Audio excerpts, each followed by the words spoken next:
تو اللہ مجھے معاف فرمائے، آج کل متعلمین بھی اور معلمین بھی ان کا خیال یہ ہے کہ نوافل کے اشتغال سے علمی اشتغال مقدم ہے۔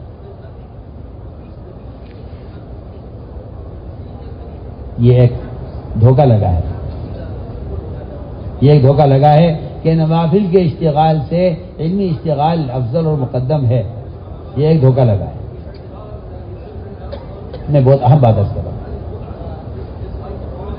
قرآن نے یہ کہا ہے کہ علم کو کھولنے والا سب سے بنیادی سبب وہ رات کا قیام اور تہجد ہے۔ میں اشد وقع، اشد وقع یعنی سب سے زیادہ نسبت جو چیز بھاری پڑتی ہے وہ رات کا قیام اور تہجد ہے۔ فرمایا اقوم وقیلا، اقوم کا مطلب ابین وقیلا کہ بات جو واضح ہوگی وہ اصل رات کے قیام اور تہجد سے واضح ہوگی۔ یہ دو سبب قرآن میں ملتے ہیں علم کے کھلنے کے لیے، ایک رات کا قیام اور تہجد، اور دوسرے اس راستے کی کا نفر اور خروج۔ یہ دو سبب ملتے ہیں قرآن میں علم کے کھلنے کے لیے۔ تو میں نے عرض کیا تھا کہ ایک بنیادی سبب، کیونکہ علم کو کے کھلنے کے لیے اتباع سنت، اتباع سنت، کیونکہ ایک موٹی سی بات ہے کہ جس طالب علم کو یا جس مرید کو اپنے پیر سے یا اپنے استاد سے مناسبت نہیں ہے وہ خدا کی قسم اس سے استفادہ نہیں کر سکتا، نصاب تو پورا ہو جائے گا۔ استفادے کے لیے مرید کا پیر سے اور متعلم کا اپنے معلم سے، ان سے تعلق یہ لازمی شرط ہے استفادے کے لیے۔ اور یہ بات بالکل واضح ہے کہ جو آدمی متبع سنت نہیں ہے اس کو محمد صلی اللہ علیہ وسلم سے، اس کو آپ صلی اللہ علیہ وسلم سے قلبی نسبت نہیں ہے، اور جب قلبی نسبت نہیں ہے تو پھر یہ وہ علم حاصل نہیں کر سکتا، کیونکہ اس علم کو حاصل کرنے کے لیے آپ صلی اللہ علیہ وسلم سے قلبی نسبت چاہیے۔ میں بہت بنیادی بات کیا ہوں، اتباع سنت۔ علماء میں اتباع سنت، جتنا متبع سنت ہوگا معلم اتنا علم اوپر سے لے سکے گا، اتنا علم نیچے والوں کو دے سکے گا۔ اس لیے ہم نے عرض کیا کہ علم کی روح وہ اصل دل کا خشیہ ہے، اسی لیے قرآن نے یعلمون لا یعلمون، جاننے والے نہ جاننے والے، ان کے درمیان جو فرق کیا ہے وہ بھی فرق قرآن کی آیت میں رات کے قیام سے کیا ہے۔ امن وقانت آناء اللیل ساجدا وقائما یحذر الآخرہ ویرجو رحمت ربہ قل یستوی الذین یعلمون والذین لا یعلمون۔ یہ قرآن صاف کہہ رہا ہے کہ رات کے قیام اور تہجد کا اہتمام کرنے والے یہ تو ہیں علم رکھنے والے، جاننے والے۔ تو ہم نے عرض کیا کہ ایک بنیادی چیز وہ علم کے حاصل کرنے میں، آگے پہنچانے میں ایک بنیادی شرط تقوی کی ہے، کیونکہ علماء کی اگر امتیازی شان نہیں ہے، میں صاف سے بحث کرتا ہوں، میری بات کسی کو بری نہ لگے، میں آپ سے درخواست پہلے کر دیتا ہوں، علماء کو اپنی امتیازی شان باقی رکھنے کے لیے اور ظاہر کرنے کے لیے بعض جائز چیزیں بھی چھوڑنی پڑیں گی، جائز ہے، لیکن امتیازی شان وہ تقوی میں ہے، اور تقوی بعض مرتبہ جائز چیزوں کو بھی تقوی چھوڑنے کا تقاضا کرتا ہے۔ ان تتقوا اللہ یجعل لکم فرقانا، اگر تم میں تقوی ہے تو تم میں امتیازی شان ہوگی، اگر تقوی نہیں ہے تو پھر امتیازی شان نہیں ہوگی، ہاں معلومات ہوگی۔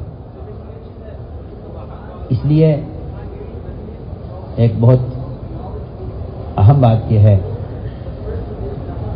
کہ علماء کو خاص طور پر چاہیے، علماء کو خاص طور پر چاہیے کہ وہ سب سے زیادہ نظر اپنی غذا پر رکھیں. یہ بہت اہم بات ہے. سب سے زیادہ نظر اپنی غذا پر رکھیں. یہ بہت بنیادی ہے.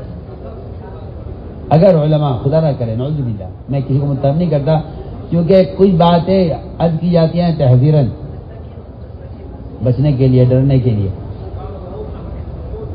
تو وہ باتیں بطور اتہام کی نہیں ہوتی، وہ باتیں بطور اہتمام کی ہوتی ہیں. باتیں بطور اہتمام کی ہوتی ہیں، بطور اتہام کی نہیں ہوتی. بعض مرتبہ ایسا ہوتا ہے کوئی بات بطور اہتمام کی کہی جاتی ہے، لوگ اس بات کو اتہام سمجھ لیتے ہیں. وہ اتہام نہیں ہوتا، وہ اہتمام ہوتا ہے. اہتمام تو بات کر رہا ہوں کہ علماء میں دو چیزیں ہونی چاہیے. ایک دوسرے کے مال سے استغنا، اور ایک مشتبہ مال سے اجتناب.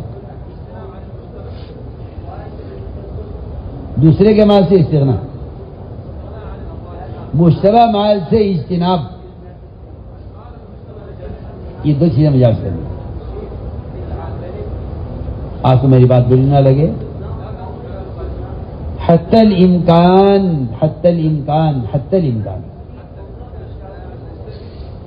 زکوٰۃ کے مال سے تعلیم کو بچانے کی کوشش کرو.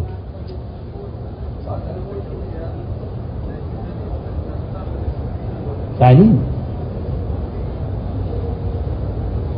زکوٰۃ کا مصرف نہیں ہے.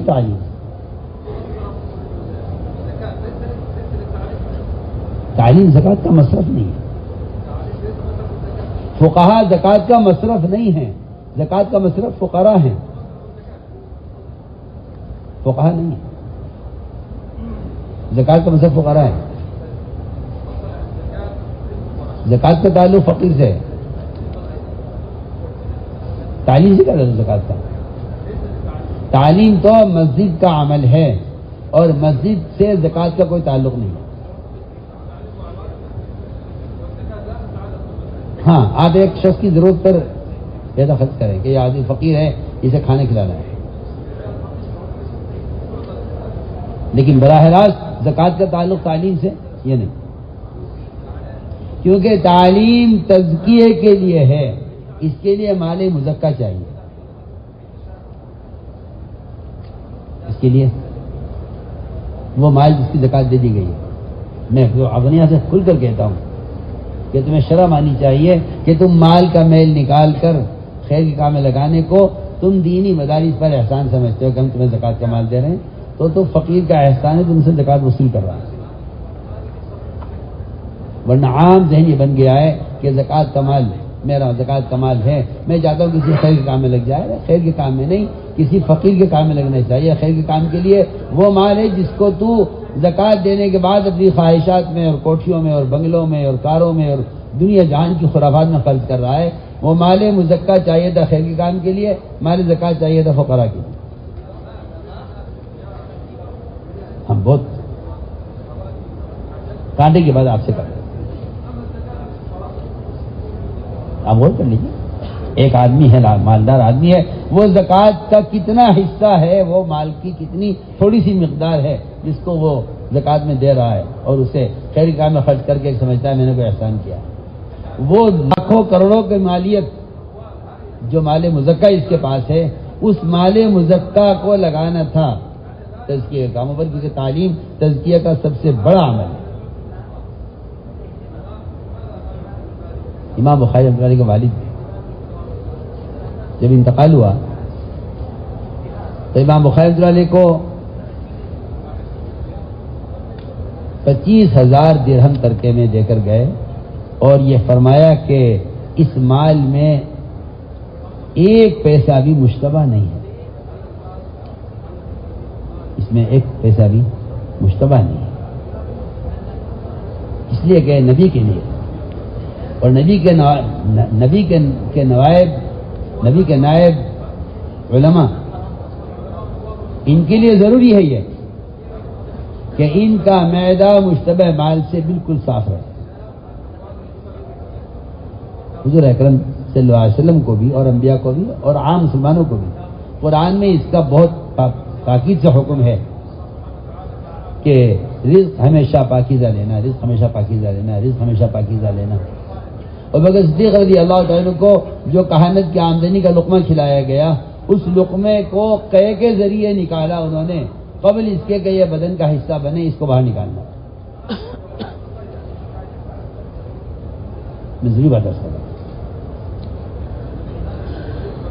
پاکیزہ مال تعلیم اور تعلم کے لیے سب سے بنیادی چیز ہے کہ پاکیزہ مال۔ آپ صلی اللہ علیہ وسلم غزوہ سے فارغ ہوئے، آپ کے چہرے پر بھوک کے آثار تھے۔ ایک انصاری عورت نے آپ کو دیکھا اور سمجھ گیا کہ بھوک کی وجہ سے آپ کا چہرہ جو ہے مرجھایا ہوا ہے اور آپ کے چہرے پر بھوک کے آثار ہیں۔ اس نے کہا میں آپ کے لیے کھانا تیار کرتی ہوں، آپ میرے یہاں دعوت قبول کرنے۔ آپ کی دعوت قبول کی، آپ تشریف لے گئے۔ اس نے اپنی پڑوسن سے اپنے حلال پیسے سے بکری خریدی، اس کے آپ کے لیے ذبح کیا، آپ کے لیے گوشت تیار کیا، آپ کو پیش کیا، آپ نے لقمہ لیا تو وہ لقمہ آپ کے حلق میں سے اترا نہیں، اور گوشت جو نرم تھا گلا ہوا تھا وہ آپ کے منہ میں جا کر سخت ہو گیا اور وہ آپ سے چب نہیں سکا۔ تو آپ نے اس کو واپس نکال کر پوچھا اس عورت سے کہ تم نے یہ بکری کہاں سے لے کر ذبح کی ہے؟ اس نے کہا کہ میں نے اپنے حلال پیسے سے خریدی۔ وہاں تمہارا حلال پیسہ، تمہارا پیسہ تو حلال تھا، مگر جس سے تم نے یہ بکری خریدی ہے اس سے معلوم کرو کہ آیا اس نے اپنی چیز بیچی ہے یا کسی اور کی بیچ دی ہے، یا اصل مالک اس کا کون ہے، جا کے تحقیق کرو۔ وہ عورت گئی اپنے پڑوسن کے پاس، اس سے جا کر سوال کیا، اس سے پوچھا کہ تم نے یہ جو بکری بیچی ہے، یہ خریدی ہے بکری؟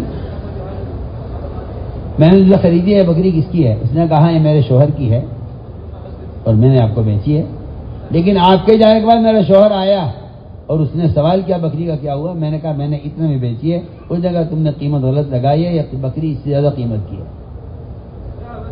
اصل مالک سے بیوی نے پوچھے بغیر بکری بیچی ہے۔ اس بکری کے گوشت کا ٹکڑا آپ سے حلق سے اترا نہیں ہے، اس لیے کہ آپ کے ذمہ ہے امت کو عملی دین پیش کرنا۔ کلوا من الطیبات واعملوا صالحا، کلوا من الطیبات واعملوا صالحا، یہ حکم اس لیے ہے تاکہ آپ کے بدن سے وہ عمل ظاہر ہو جو عمل دیکھنے والوں کی تعلیم کا اصل ذریعہ بنے۔ تو ہم نے عرض کیا کہ یہ ایک بات ہے کہ مشتبہ مال سے میرے نزدیک علماء کا کوئی ایسا ذریعہ اختیار کرنا جو ان کو تعلیم کے لیے بھی فارغ کر دے اور ان کو دوسروں سے مستغنی بھی کر دے، اس ذریعے کی کوشش کرنی چاہیے۔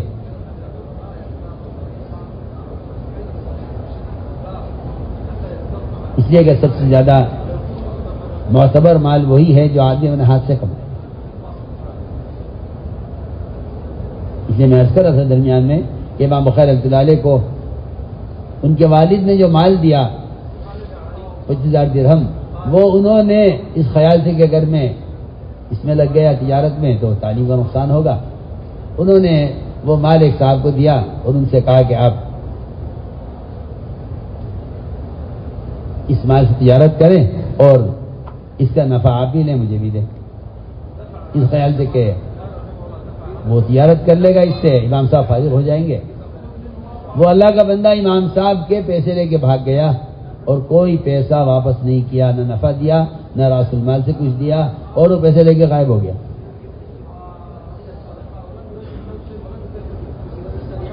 تو میں عرض کر رہا تھا کہ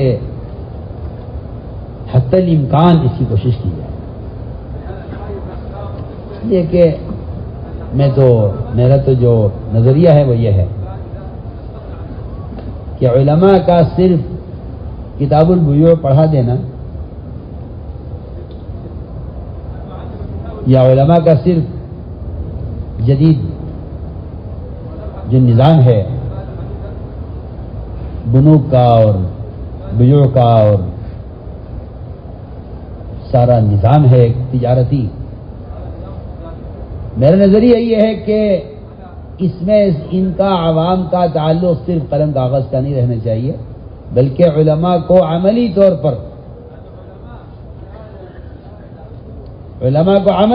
پر اس میدان میں اترنا چاہیے۔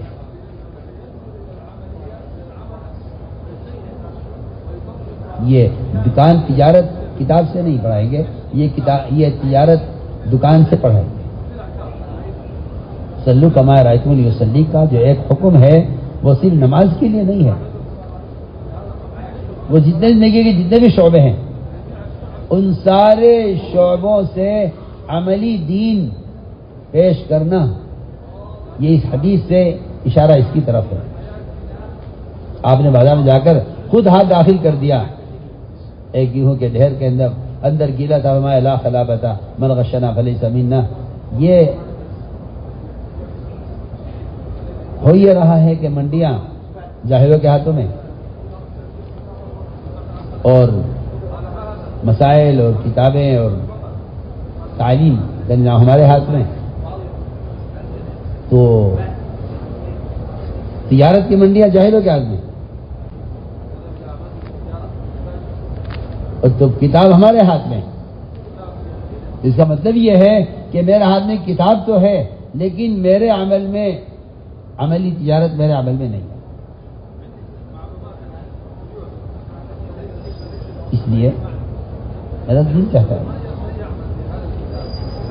کہ جتنے بھی شعبے ہیں ان سارے شعبوں کا مدارس کے ساتھ ایسا رشتہ قائم ہو کہ جو معلم صبح مدرسے میں ہے وہ شام کو بینک میں ہے، جو معلم صبح مدرسے میں ہے وہ شام کو تجارت میں ہے، جو معلم صبح مدرسے میں ہے وہ شام کو قضا کی کرسی پر عدالت میں ہے۔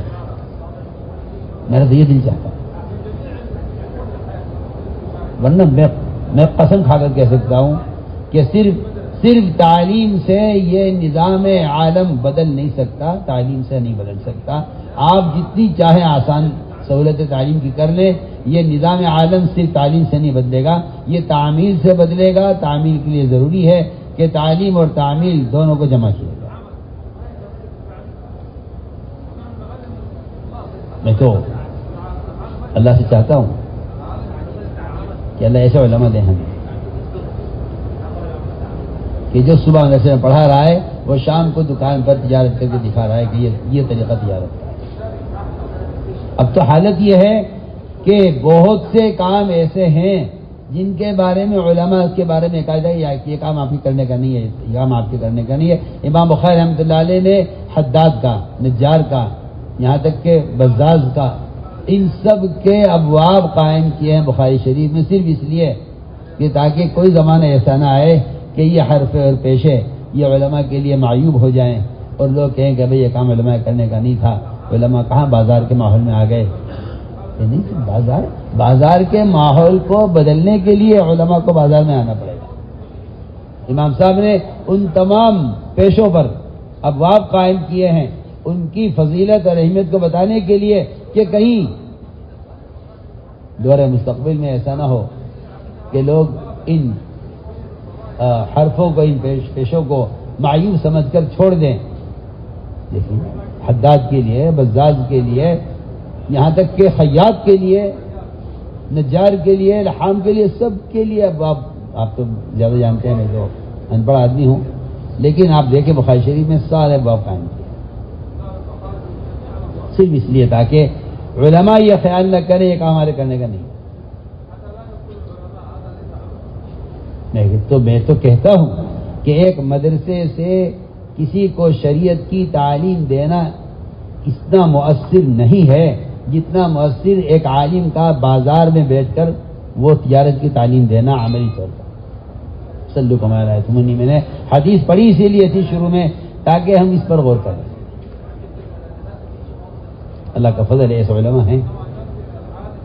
علماء ہیں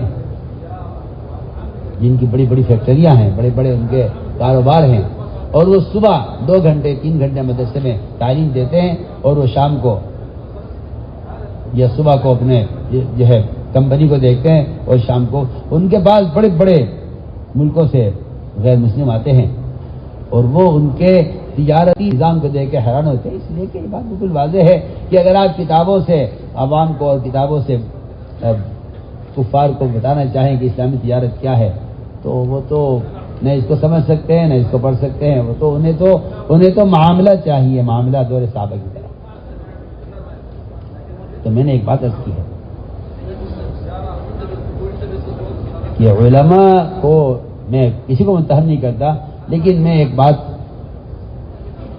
کہنا چاہتا ہوں کہ علماء کو چاہیے کہ وہ امراء سے استغنا حاصل ظاہر کریں۔ علماء کو چاہیے کہ امراء سے استغنا ظاہر کریں۔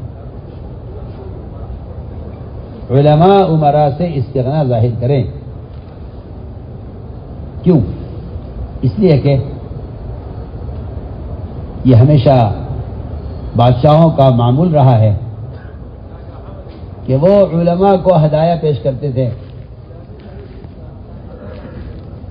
ان پر احسان کرنے کے لیے، تاکہ پھر ان سے اپنے ملک اور اپنے نظام میں ان پر بوجھ ڈالیں کہ آپ ہماری چاہت کے مطابق فتویٰ دیں اور ہماری چاہت کے مطابق آپ نے تو بہت اہم بات کیا۔ میں نے واقعہ ابھی عرض کیا تھا امام بخاری والے کا، جس میں ان کے پیسے ایک آدمی چرا کر لے گیا اور کچھ واپس نہ کیا، تو کسی نے کہا کہ جس شہر کے اندر آپ کو کے پیسے لے کر بھاگنے والا آدمی جس شہر کے اندر ہے، وہاں کا حاکم آپ کو بہت مانتا ہے، آپ اس حاکم کو ایک خط لکھ دیں تو وہ حاکم آپ کے پیسے دلوا دے گا۔ امام فرمایا کہ میں ان حکام کا احسان رکھنا نہیں چاہتا اپنے اوپر، کیونکہ حکام مجھ سے کیا مطالبہ کر دیں، یہ میرے 25,000 درہم جاتے ہیں تو جانے دو، لیکن میں کسی حاکم کے دروازے پر جا کر یہ کہوں کہ آپ میرے پیسے دلوا دیں، اس سے ہی میں نہیں کروں گا۔ بلکہ اس سے بھی زیادہ عجیب واقعہ ہے،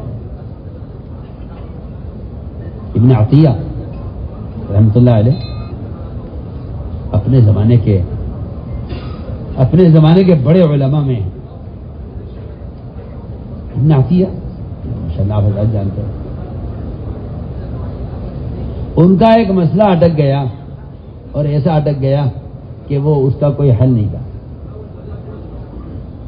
نیچے کے سارے وزراء نے کہا کہ یہ کام نہیں ہو سکتا۔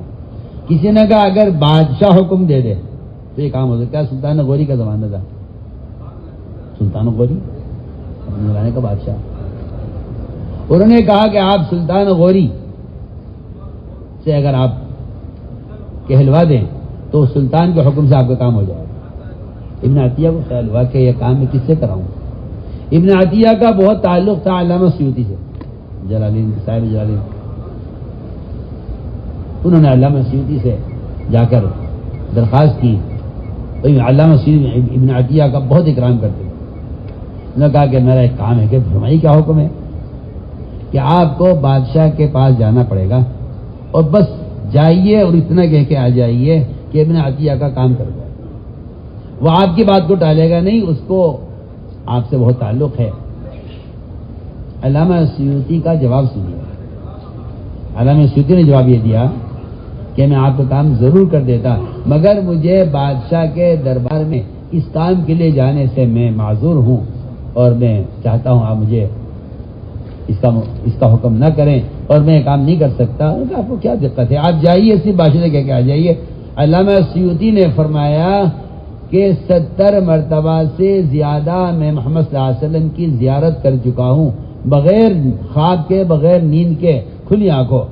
میں اگر ایک مرتبہ بادشاہ کے دربار میں چلا گیا تو یہ جو میرا تعلق ہے آپ صلی اللہ علیہ وسلم سے، یہ زیارت کا سلسلہ ختم ہو جائے گا۔ اس لیے میں معذرت چاہتا ہوں کہ میں بادشاہ کے دربار میں آپ کی اس کام کے لیے نہیں جا سکتا، میں معذرت چاہتا ہوں۔ میں نے غور کیا سیرت میں، تاریخ میں، جب تک علماء امراء سے مستغنی رہے اس وقت تک امراء میں دین رہا۔ جی ہاں، بادشاہ بڑے بڑے علماء کے دروازے پر آتے تھے، اور مانا جاتا تھا یعنی اصل بادشاہت علماء کی ہے. جب ابن مبارک رحمۃ اللہ علیہ عبداللہ مبارک رحمۃ اللہ علیہ خلیفہ رشید کے شہر میں داخل ہوئے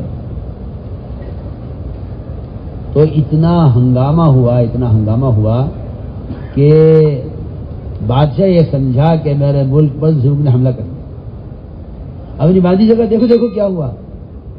انہوں نے کہا ہوا کچھ نہیں ہے، بادشاہ آپ نہیں ہے، بادشاہ وہ ہے. ابن مبارک آیا ہے، اس کی زیارت کے لیے جو پورا شہر دوڑ کر آ رہا ہے، یہ اس کا شور تھا. اے بھائی یہ نہ کرو، موبائل نیچے کرو. علماء کی مجلس ہے، یہ جوہلا کی مجلس نہیں ہے. موبائل نیچے رکھیں. تو کہا جی یہ شور اس کا تھا. بانی نے صاف کہا کیا بادشاہ تمہاری بادشاہت ہے، بادشاہت ان کی ہے. تو میں نے عرض کیا کہ علماء نے عمرا سے استغنا، اس لیے کہ یہ بات واضح ہے بالکل کہ علم سے زیادہ اللہ کے غیر سے مستغنی کرنے والا کوئی عمل نہیں. سب سے زیادہ مالیات صاحب کو تو عجیب الفاظ ہے. مصطفیٰ فرماتے تھے کہ یہ کالج اسکول چلانے والے اگر ان کا کوئی مسئلہ اٹک جائے، مکان کا، علاج کا، کسی ضرورت کا، تو یہ کہتے ہیں کہ بھائی ہم تو حکومت کا جہل پڑھاتے ہیں. حد کا بیان ہے، ہم تو حکومت کا جہل پڑھاتے ہیں. حکومت دیکھے گی، مکان وہ بنائے گی، علاج وہ کرائے گی. جی ہاں، کیونکہ ہم حکومت کا جہل پڑھاتے ہیں. تو فرمایا کہ مجھے تعجب ہے کہ حکومت جیسے فقراء کا جہل پڑھا کر تو ایک پروفیسر کو پلنے کا یقین ہے، اللہ جو رزاق ہے اس کا علم پڑھا کر ایک عالم کو پلنے کا یقین نہیں ہے. میں حضرت کے بیان کا جملہ امانتاً نقل کر رہا ہوں، میں بھی کچھ نہیں کر رہا. ان فقراء کا جہل پڑھا کر ایک پروفیسر کو تو پلنے کا یقین ہے، لیکن اللہ جو رزاق ہے اس کا علم پڑھا کر ایک عالم کو پلنے کا یقین ہے. کیا کہ اللہ پالے. اس لیے تو میں نے عرض کیا کہ تقوی، استغنا، یہ ہے وہ چیز کہ جس سے علماء کے اندر امتیازی شان پیدا ہوتی ہے، اور امتیازی شان ہی اصل نمونہ ہے. امتیازی شان ہی اصل نمونہ ہے. امتیازی شان ہی اصل نمونہ ہے. علماء اپنے آپ کو اپنے عمل سے دین پیش کریں، اپنے عمل سے دین پیش کریں. یہ جو مدارس کا قیام تھا، اس کی اصل غرض یہ تھی کہ کچھ وقت علماء اور عوام ایک ساتھ رہیں. یہ مدارج اسلام کے قلعے ہیں. اس کا اصل مقصد یہ تھا کہ ایک مسلسل 24 گھنٹے کا ایک تربیتی نظام، جس میں طالب علم کو سنتوں سے لے کر فرائض تک اس کو عادی بنایا جائے اس کا، یہاں تک کہ اس کے دل سے موجودہ مروجہ نظام کا کہ اس کے دل میں نفرت پیدا کی جائے، مروجہ نظام کی نفرت پیدا کی جائے اور سنت کا عادی بنایا جائے. یہ قیام مدارس کی اصل غرض ہے. ایسا نہیں ہے کہ یہ امریکہ ہے، وہ افریقہ ہے، وہ تو لندن ہے، وہ تو پیرس ہے. تو میں تو صاف عرض کرتا ہوں کہ دارالعلوم ہمارا ایک قبلہ علم ہے اور مرکز علم ہے، اور جہاں جہاں اس کی شاخیں ہیں وہ سب اسی دارالعلوم کا فیض ہے. اور اس کے لیے لازمی چیز ہے یہ کہ اس نسبت پر چاہے وہ پیرس میں کوئی مدرسہ ہو یا امریکہ میں ہو یا کینیڈا میں ہو یا افریقہ میں ہو یا کسی ملک میں ہو، اس کا پورا نظام تعلیم اور نظام تربیت وہ اصل کے عین مطابق ہونا. یہ نہیں کہ یہ ہمارے ملک کے حالات ہو رہے ہیں، آپ کے یہاں کے حالات ہو رہے ہیں. میں تو صاف تو بحث کرتا ہوں کہ حالات کے اعتبار سے اگر سنتیں بدل جائیں اور حالات کے اعتبار سے اگر دین تبدیل ہو جائے تو پھر یہ خواہش کا دین ہے، یہ حالات کا دین ہے، یہ حکم کا دین ہے. یہ خواہش کا دین ہے، حالات کا دین ہے، حکم کا دین ہے. تو ایک درخواست ہے یہ کہ اپنے طلباء کو سنتوں کا عادی بنانا. یعنی میں کہتا ہوں کہ یہ زمانہ سنت پر اجبار کا زمانہ ہے، اختیار کا زمانہ نہیں ہے. یہ سنتوں پہ کا اجبار کا زمانہ ہے، اختیار کا زمانہ نہیں ہے کہ آپ کو اختیار اچھا یہ کر لیں چاہے کر لیں. نہیں، یہ سنت پر اجبار کا زمانہ ہے، کیونکہ سنت کے خلاف مہم ہے تو سنت پر اجبار لازمی ہے. اس سنت کو ختم کرنے کی مہم کے مقابلے میں سنت پر اجبار لازمی ہے. اس لیے کہ کبھی سنت کا تعلق اپنے نفس کے ساتھ جہاد ہوتا ہے، کبھی سنت کا تعلق اپنے نفس کے خلاف جہاد سے ہوتا ہے، اور کبھی سنت کے احیاء کا تعلق باہر کی باطل طاقتوں سے جہاد کا ہوتا ہے. میں تو آپ سے بالکل کھل کر عرض کر رہا ہوں کہ اصل احیاء سنت اصل جہاد ہے، احیاء سنت اصل جہاد ہے. تو یہ ایک بنیادی بات کہ علماء کی ایک امتیازی شان ہے. آپ کا حلیہ، آپ کا سر سے لے کر پیر تک، میں نے غور کیا نا حضرت ثانی رحمۃ اللہ علیہ کے یہاں سنت کے احیاء کی اتنی شدت تھی کہ وہ کسی اچھے سے اچھے صاحب کمال کو اور صاحب نسبت کو اس قابل نہیں سمجھتے کہ اس کو خلافت ہے. وہ صرف یہ دیکھتے تھے کہ سنت سے کتنا تعلق ہے اور سنت کے بارے میں کتنی عظیمت ہے، سنت کے بارے میں کتنی عظیمت ہے. ان کے یہاں خلافت دینے کے لیے سنت کی عظیمت وہ معیار تھا. یعنی کہ متبع سنت کتنا ہے، متبع سنت ہونا الگ چیز ہے، سنت کے بارے میں عظیمت کا ہونا یہ بہت اعلیٰ درجے کی بات ہے. یعنی خلاف سنت طریقے سے طبعی کراہیت معصیت کی طرح ہونا، سنا میں کچھ کہہ رہا ہوں، خلاف سنت چیز سے کراہیت معصیت کی طرح اس سے کراہیت ہونا، یہ سنت کا درجہ ہے اور یہ سنت کا مقام ہے. اس لیے ہمیں یہ خیال نہیں کرنا چاہیے کہ ہم کس ماحول میں ہیں، کہاں ہیں، بلکہ ہمیں ہر کام میں سنت کا اپنے آپ کو پابندی کرنا ہے اور اپنے طلباء کو سنتوں کا عادی بنانا ہے. پہلے زمانے میں تو عام رواج یہ تھا کہ اگر کوئی عمل بچے سے خلاف سنت ہو گیا تو ماں چانٹا اتنی زور سے مارتی تھی کہ وہ بچپن کا چانٹا جوانی تک یاد رہتا. یہ نہیں کہ بچہ ہے، کہ یہ نہیں کہ یہ بچہ ہے، نہیں بچہ نہیں ہے یہ. آپ اس وقت اس کے دل میں کیا ڈال رہے ہیں، سنت یا یہودیت، دونوں کے اختیار ہے.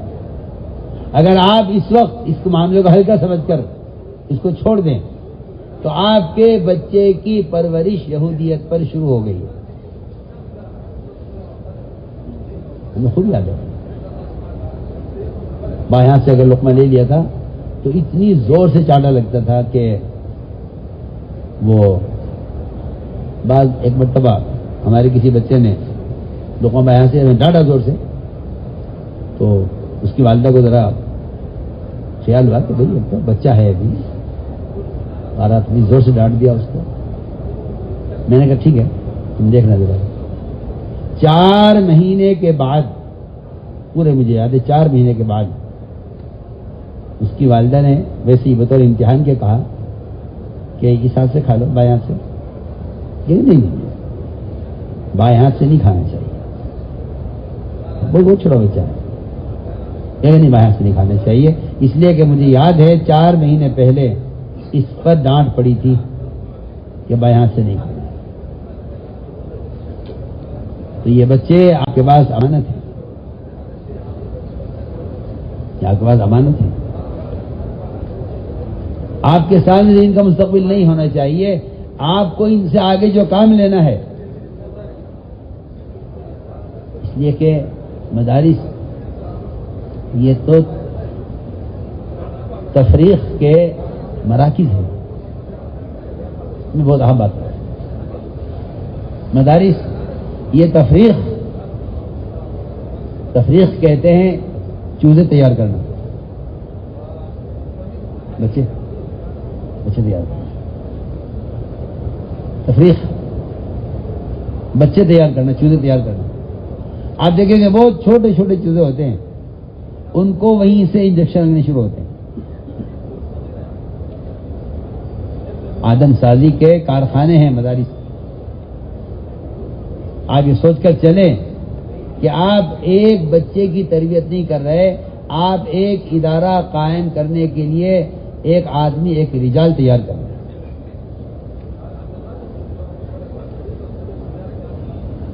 آپ رجال تیار کر رہے ہیں۔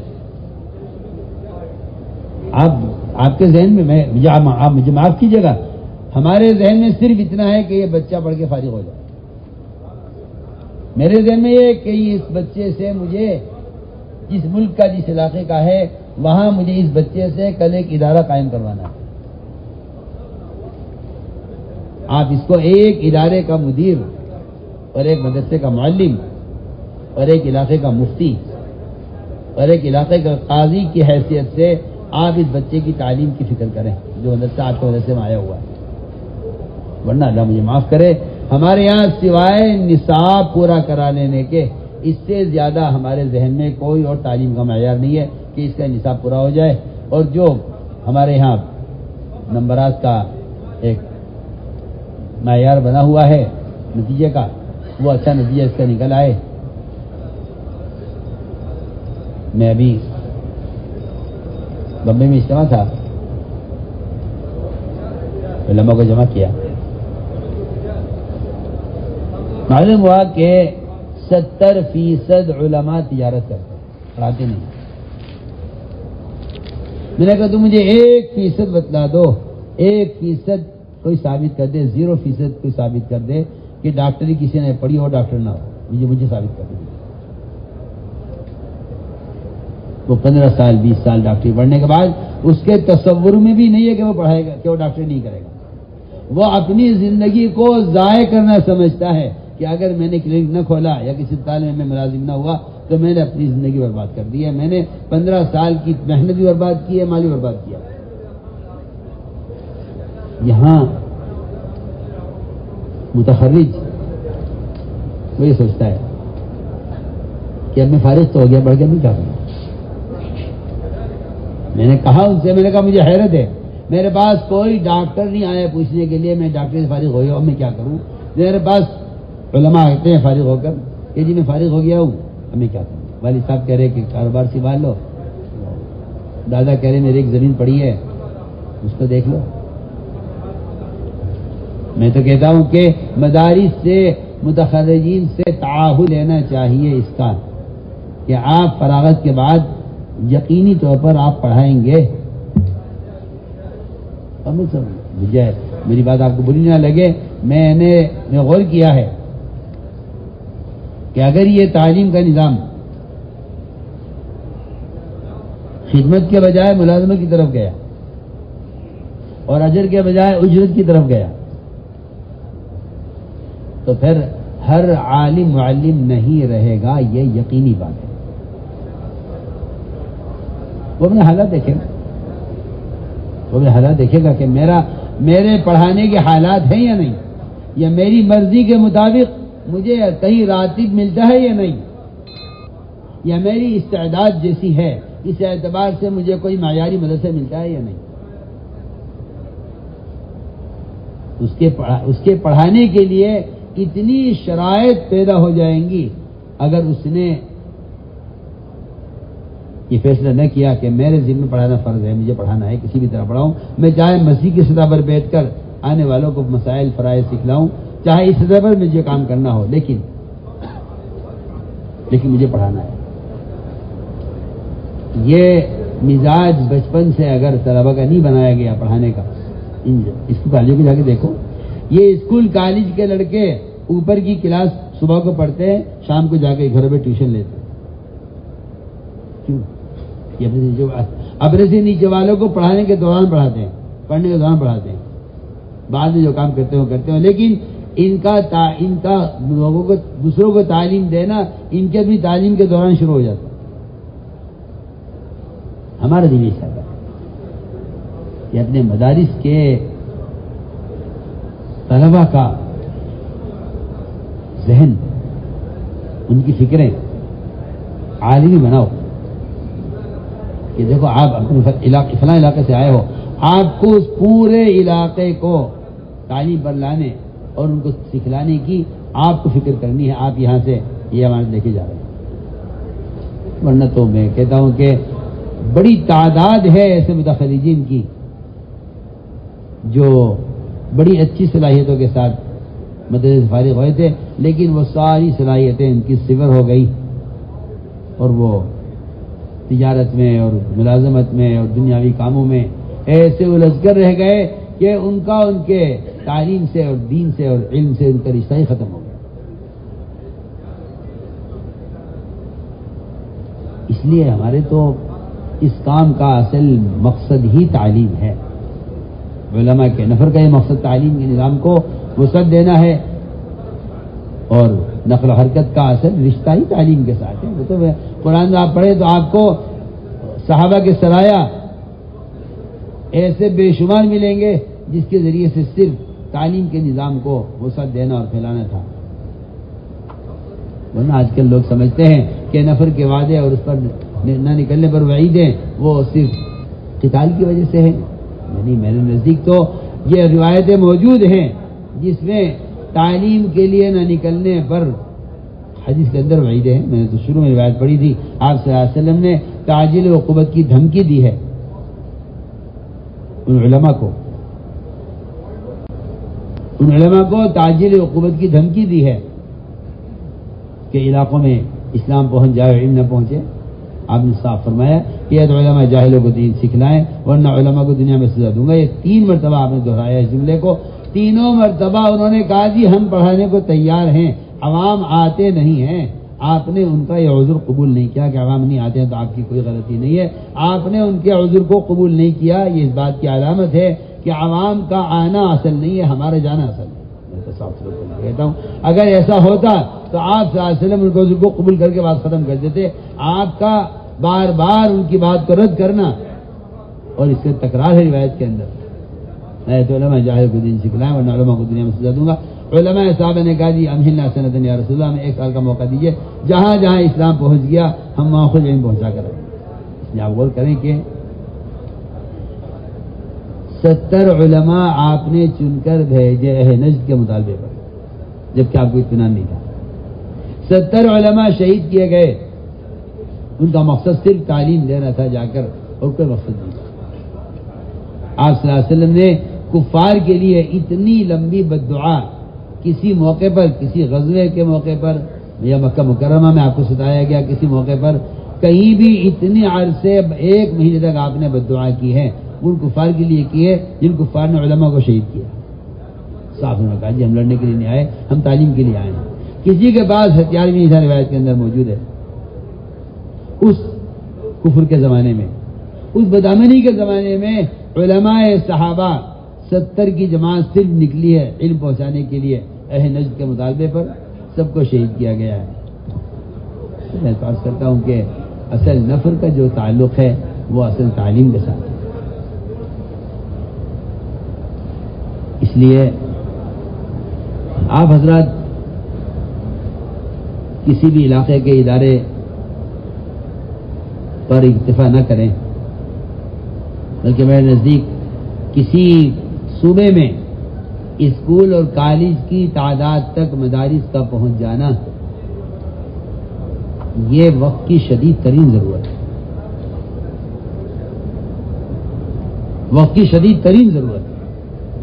کسی علاقے میں اسکول اور کالج کی تعداد تک مدارس کو پہنچانا وقت کی شدید ترین ضرورت ہے. لیے کہ اگر خیال یہ ہے کہ ہاں ایک ادارہ ہو جائے اور باقی پھر نشر و اشاعت سے لوگوں تک علم پہنچا دیا جائے، تو میں تو سمجھتا ہوں کہ اس دنیا کے جہل کے لیے اسکول کا قیام آدمی ضرورت سمجھتا ہے اس کی، اور اس کی آسان شکل وہ مساجد کے اندر مکاتب کا قیام۔ مفتی شفیع صاحب رحمۃ اللہ علیہ کی میں قرآن پڑھ رہا تھا، قرآن کی آیت میں نے کھولا تو وہ آیت سامنے آئی، اس میں آیت میں ہے فَمَنْ أَظْلَمُ مِمَّنْ مَنَعَ مَسَاجِدَ اللَّهِ أَن يُذْكَرَ فِيهَا اسْمُهُ وَسَعَىٰ فِي خَرَابِهَا۔ اس آیت کے ذیل میں پڑھنے لگا تو مفتی شفیع صاحب اس آیت کے ذیل میں حضرت علی رضی اللہ تعالیٰ عنہ کا قول نقل کیا ہے۔ اس میں فرماتے ہیں علی رضی اللہ تعالیٰ عنہ کہ شرافت انسانیت کے کاموں میں سے ایک کام یہ ہے کہ ہر مسجد میں علماء کی ایک جماعت تشکیل کی جائے جو وہاں کے عوام کو دین سکھلانے کے لیے کافی ہو جائے۔ ہر مسجد میں تین باتیں اس میں مقام پر رہ کر ہیں، تین باتیں خروج کے ساتھ ہیں، حضرت علی کا قول میں عرض کر رہا تھا۔ مطلب کہ شرافت انسانیت کے 6 کام ہیں، 6 کام ہیں شرافت انسانیت کے، 3 اپنے مقام پر، 3 باہر نکل کر، 3 تو اللہ کے راستے میں نکل کر ہے، 3 مقام پر ہیں۔ مقام پر 3 کام یہ ہیں کہ قرآن کی تلاوت کا اہتمام کریں، مسجد کی آبادی کی محنت کریں، یہ اسی طرح ہے، اور تیسری بات یہ لکھی ہے کہ ہر مسجد میں علماء کی ایک ایسی جماعت تشکیل کی جائے جو وہاں کے عوام کو دین سکھانے کے لیے کافی ہو جائے۔ اتنے افراد ہر مسجد میں، ان کی جمعیت بنائی جائے ایک ہر مسجد میں۔ اس لیے میرے نزدیک تو صاف بات ہے، مدارس کا قیام عوام کے جہل کے علاج کے لیے ہرگز کافی نہیں ہے جب تک ان مدارس کے طلباء کا، علماء کا، معلم کا اور متعلم کا، ہر ادارے کا روزانہ کا تعلق اپنے محلے کی مسجدوں سے نہ ہو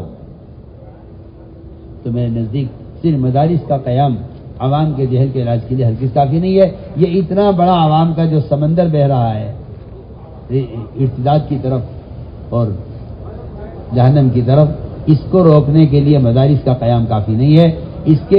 اس کا جو اصل تعلق ہے وہ مساجد سے ہے۔ اس لیے میں کہا کرتا ہوں کہ مدارس یہ تو گویا درخت کے تنے کی طرح ہے، مدارس درخت کے ساخ کی طرح ہیں، تنے کی طرح۔ اس میں جو بڑی ٹہنیاں ہوتی ہیں وہ مساجد کی طرح ہے، وہ علماء کی طرح ہے، چھوٹی ٹہنیاں مساجد کی طرح ہیں، اور یہ عوام یہ پتوں کی طرح لاتعداد ہے۔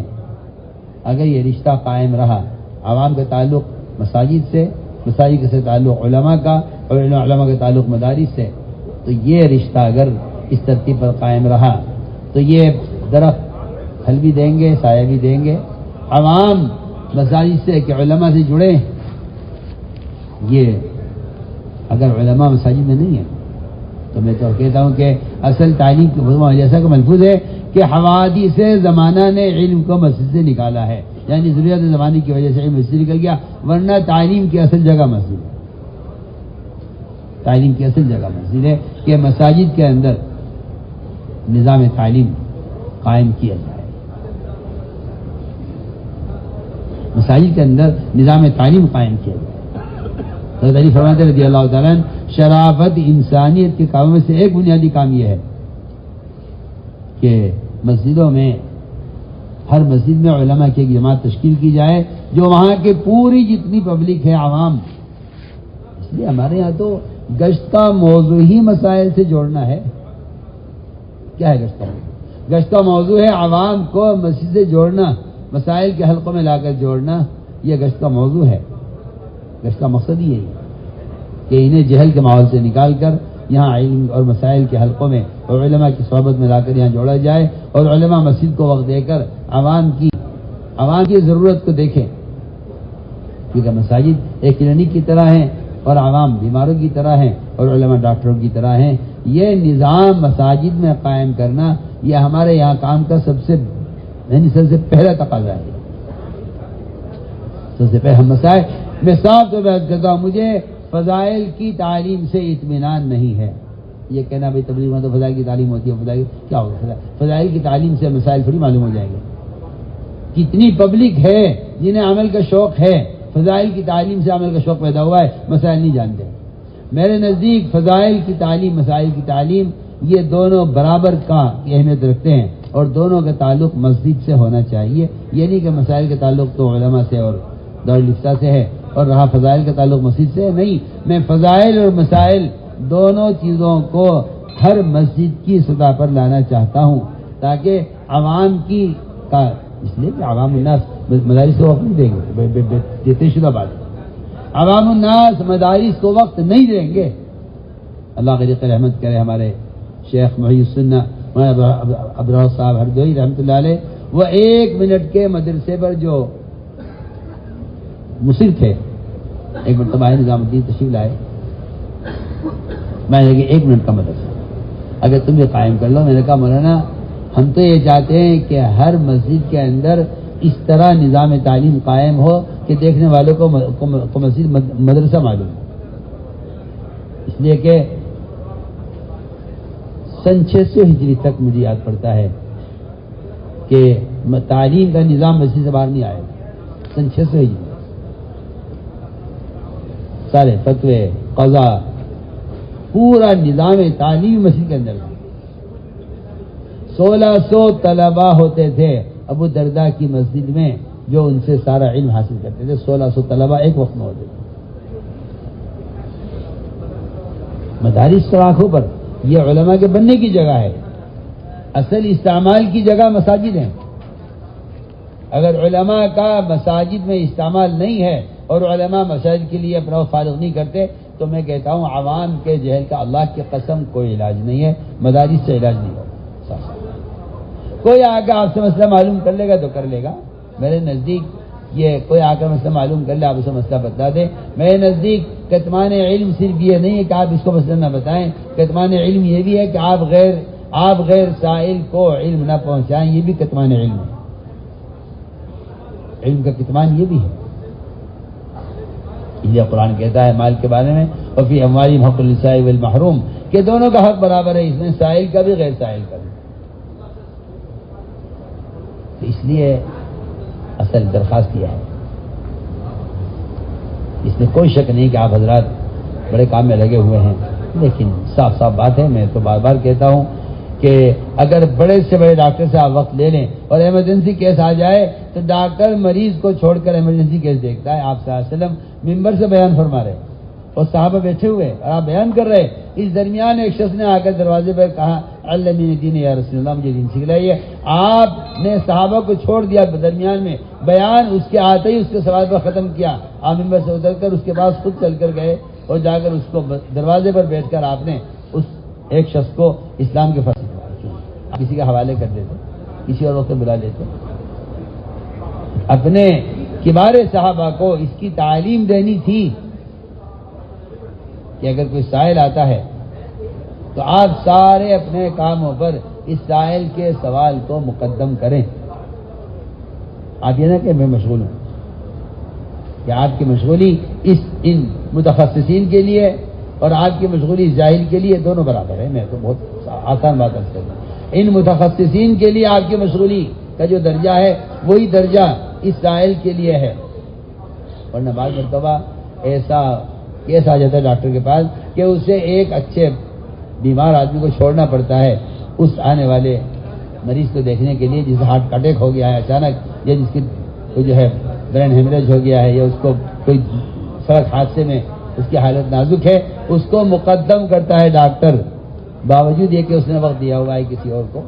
تو آپ صلی اللہ علیہ وسلم نے اپنے اس عمل سے علماء کو اس کی تعلیم دی ہے، اپنے اس عمل سے کہ اگر اچانک کوئی ایسا نظام کوئی آدمی آ جائے کوئی سائل تو سارے کام چھوڑ کر اس سائل کے سوال کو مقدم کیا جائے. میں نہیں کہتا کہ آپ اپنا درس یا اپنی نظام تعلیم کو چھوڑ کر آپ جماعت میں نکلیں. میں تو صاف سمجھ کرتا ہوں کہ نکلنے کو تو اپنے ذمہ لازم کریں لیکن متبادل کا انتظام کریں.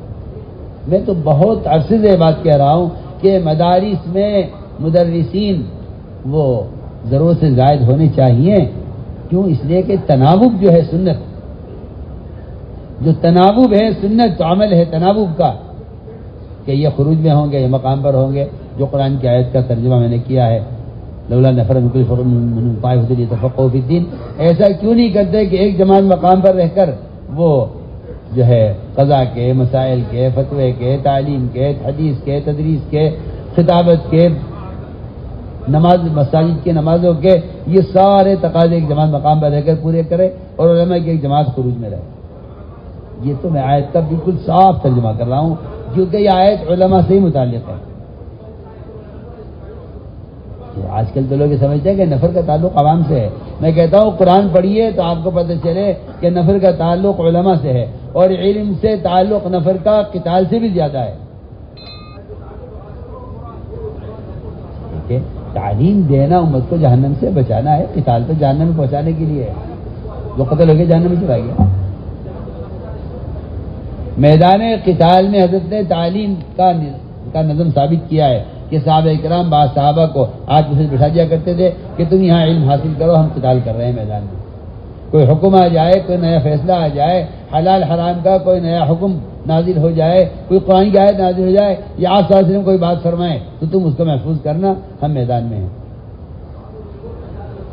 اور غور کیجئے، میدان قتال میں جس طرح نماز کے لیے جماعت تقسیم کی جاتی تھی، اس طرح تعلیم کے لیے جماعت تقسیم کی جاتی تھی کہ ایک جماعت آدمی سجد میں رہے تعلیم کے لیے، اور ایک جماعت میدان میں رہے قتال کے لیے. وہ اہمیت ہے تعلیم. تو میں نہیں کہتا کہ اب آپ اپنے جو ہے ذمہ داریاں چھوڑ کر، بلکہ مجھے اس بات سے نفرت ہے، مجھے اس بات سے نفرت ہے کوئی عالم یہ کہے کہ میں تو صرف تبلیغ کام کرنا چاہتا ہوں تاکہ میں دعوت کام کے لیے فارغ رہوں. مجھے اس بات سے اتفاق تو دور کی بات ہے، مجھے اس بات سے نفرت ہے. تعلیم دعوت کو جمع کیے بغیر دعوت کا کمال ہو کیسے سکتا ہے؟ صاف صاف کوئی غیر عالم کہے تو کہے، لیکن عالم یہ کہے کہ جی میں تو تبلیغ کے لیے فارغ ہوں. تو میرے کوئی پوچھتا ہے جی افضل کیا، یہ افضل ہے، افضل ہے. میں کہتا ہوں کہ یہ سوال محمل ہے. یہ سوال محمل ہے کہ تعلیم افضل ہے یا تبلیغ افضل ہے. جو ان دونوں میں فرق سمجھتے ہیں، جو ان میں فرق سمجھتے ہیں، وہ سوال کھڑا کرتے ہیں. کیونکہ دو چیزیں، تعلیم اور دعوت. تعلیم اور دعوت، یہ دعوت کے لفظ نے شک میں ڈال دیا ہے، ورنہ دونوں طرف تعلیم ہے. جا کر سکھلانا تبلیغ، آنے والوں کو سکھلانا تعلیم. میرے نزدیک اس میں کوئی فرق نہیں ہے. یہ دونوں ایک دوسرے کا متبادل نہیں ہیں، بلکہ ایک دوسرے کے ساتھ متلازم ہیں. جو چیزیں متلازم ہوتی ہیں وہ متبادل ہو نہیں سکتی. ایک موٹی سی بات ہے، قاعدہ کلیہ ہے. جو چیز آپس میں متلازم ہے وہ ایک دوسرے کا متبادل نہیں ہو سکتی. اس لیے مثال سے بحث کرتا ہوں کہ علماء کو چاہیے کہ وہ اپنے نکلنے کا ایسا انتظام کریں کہ جس سے مدرسے کی تعلیم کا، طلبہ کی تعلیم کا نقصان نہ ہو. ورنہ عباسہ کے نازل ہونے کا سبب ہی یہی ہوا ہے کہ ادھر یہ آ گئے، ادھر یہ آ گئے رؤسائے مشرکین، ادھر رؤسائے مشرکین آ گئے آپ سے بات سننے کے لیے. ادھر طلب لے کر عبداللہ ابن ام مکتوم آ گئے، نابینا صحابی. آپ صلی اللہ علیہ وسلم نے عبداللہ ابن مکتوم کے آنے پر ناگواری ظاہر فرمائی، اور جو رؤسائے مشرکین بیٹھے تھے ان کی طرح متوجہ ہو گئے. اس پر عباسہ نازل ہوئی. پھر ابھی طلب اختصاص دکھاتا ہوں، دو طلبہ آپ کے مدرسے میں طلب لے کر آ رہے ہیں، ان کا ہر حال میں ان کا حق مقدم ہے، مگر یہ طلب ہی نہیں ہے. یہ شروع میں عرض کر چکا ہوں کہ مستفتی پیدا کرنا بھی خود نبی کے ذمہ ہے. خذوا عنی مناسککم، خذوا عنی مناسککم. یہ آپ یہ نہیں کہہ رہے کہ کسی کو پوچھنا ہوگا پوچھ لے گا، فرمایا مجھ سے مسائل معلوم کرو، مجھ سے مسائل معلوم کرو. لا الہ الا اللہ. اس لیے امام بخاری نے یہاں تک بھی لکھا ہے کہ عالم کو چاہے کہ اپنے علم کو ظاہر کرے، اپنے علم کو ظاہر کرے، لوگوں کو پتہ چلے گا کہ پاس علم ہے۔ عبداللہ بن مبارک کے علم کا جو تعارف ہوا ہے وہ اصل ہوا ہے ان کے 6 مہینے کا خروج، 6 مہینے تک ان کے علم کو سے جو عوام متعارف ہوئے ہیں، اور ان کے علم حدیث، ان کے درس کی جو طلبہ کی تعداد بنی ہے، وہ اس کی بنیادی وجہ وہ ان کا 6 مہینے پھرنا ہے۔ شہر ہو گئی عالم ہے، ان کے پاس علم ہے۔ میں تو نہیں کہتا کہ آدمی جو ہے درس کے نظام کو جو ہے چھوڑ دے یا کتاب چھوڑ کے نکل جائے، نہیں، ہم کہتے ہیں کہ متبادل کا انتظام کر کے نکل، متبادل کا انتظام کر کے نکلیے۔ دوسری بات یہ ہے میرے دوست، علماء کی تردید میں نہ لگے، یہ بہت اہم آپ سے درخواست ہے۔ علماء اپنے وقت کو عوام کی تعلیم میں صرف کریں۔ عوام کی کو تعلیم دینا آپس میں ایک دوسرے کی تردید کرنے سے بہت زیادہ اہم اور ضروری ہے، اس لیے کہ علماء کے آپس میں ایک دوسرے کی تردید میں وقت بھی ضائع ہو رہا ہے اور عوام کے اندر سے علم کا وقار، علم کا اعتماد ختم ہو رہا ہے۔ بیان آپ کو پسند آیا ہو تو بیان کو لائک، شیئر اور چینل کو سبسکرائب کرنا مت بھولیے۔ کمنٹس میں اپنی رائے کا اظہار ضرور کیجیے۔